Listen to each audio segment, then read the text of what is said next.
Well, thank you very much, Mr. Vice President, for taking the time to talk to us. I do want to ask you first about the comments the President made here in North Carolina yesterday regarding voting. Do you all really want voters here in North Carolina to attempt to vote twice when doing so would be illegal in North Carolina? What the President said yesterday is that we have great concerns about the potential for fraud when it comes to unsolicited universal mail-in voting. And so what we encourage people to do, not just here in North Carolina where you have a good absentee balloting system, but around the country, is if you choose to vote by mail, I think the President's just saying it's important to be sure. And if you have the opportunity to go to the polling place on Election Day to make sure your vote was counted, that expresses the sentiment.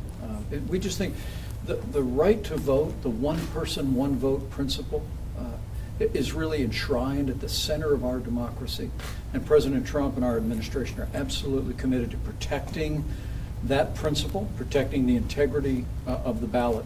And so while we see that absentee balloting, that's time-honored, it's a great tradition where people request a ballot, have many safeguards that we can be confident about, where you see states around the country sending out millions of ballots, unsolicited, multiple ballots to households where they're not certain that the people who they're mailing them to are still there. And you combine that with what states like California have allowed, which is called vote harvesting.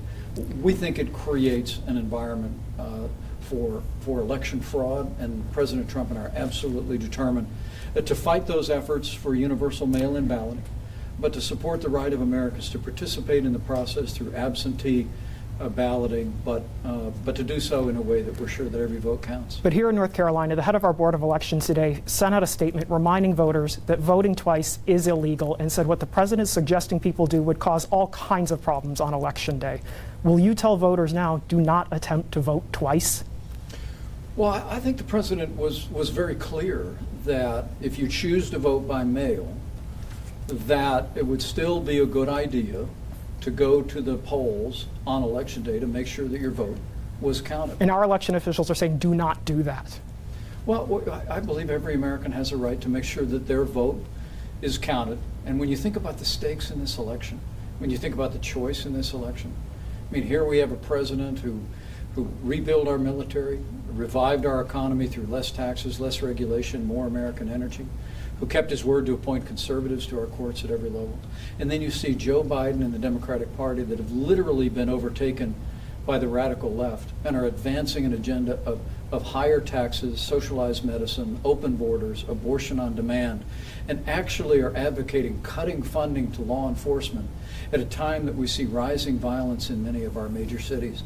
We just think it's very, very important that every American do their part to make sure that we ensure the integrity of the vote. That one person, one vote principle will stand for. While I have the time, I want to ask you about the news that the CDC is asking states to get ready to potentially start distributing a COVID-19 vaccine as soon as early November. For the record, is the administration trying to exert any pressure on getting this vaccine around the time of the election, and could that undermine the public confidence in the vaccine?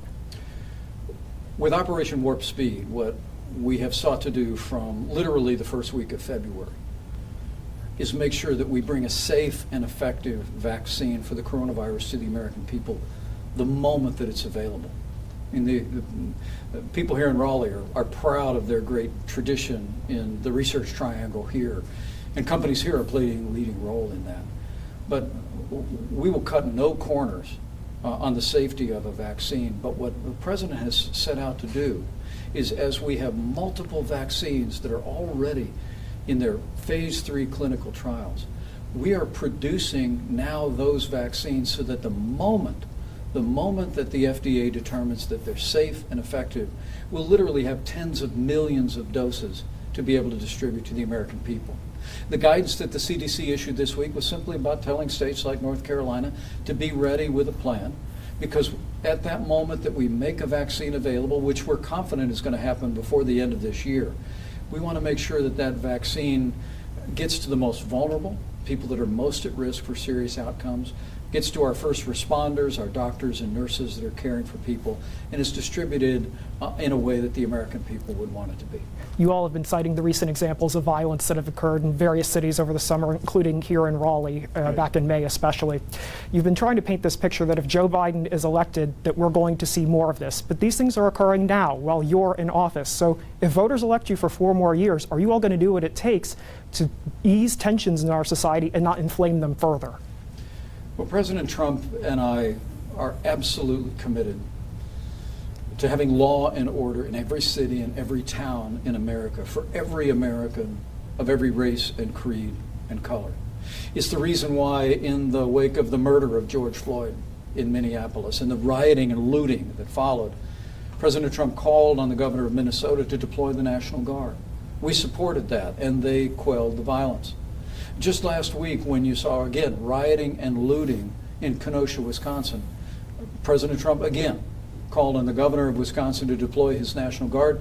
He did so, and as the president visited Kenosha a few days ago, local law enforcement and the National Guard did their job. Look, we'll always stand for the right of Americans to engage in peaceful protest. It's enshrined in our Constitution.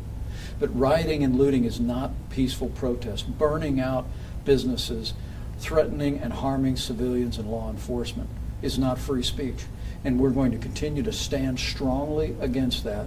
All the while, Joe Biden, the Democratic Party, and the radical left continue to advocate the very policies that we believe are driving the violence.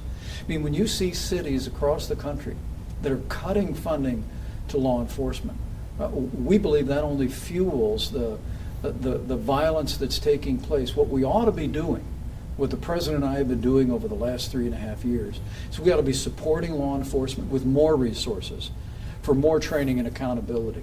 And that's just what we're doing.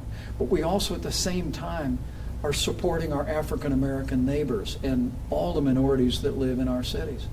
You know, I couldn't be more proud to be part of an administration that had the lowest unemployment ever recorded for African Americans, saw record investments through opportunity zones in our major cities with Senator Tim Scott's legislation. And we passed criminal justice reform to make our system more just, particularly for minorities in this country. We don't have to choose between supporting law enforcement and supporting our African American neighbors. We have done both. We'll continue to do both. And while Joe Biden and the Democratic Party heed the call of the radical left, refuse to call out Antifa and the anarchists that are tearing asunder our city, we're going to stand for law and order in every city in America. That's my time. Thank you. Thank you, Michael.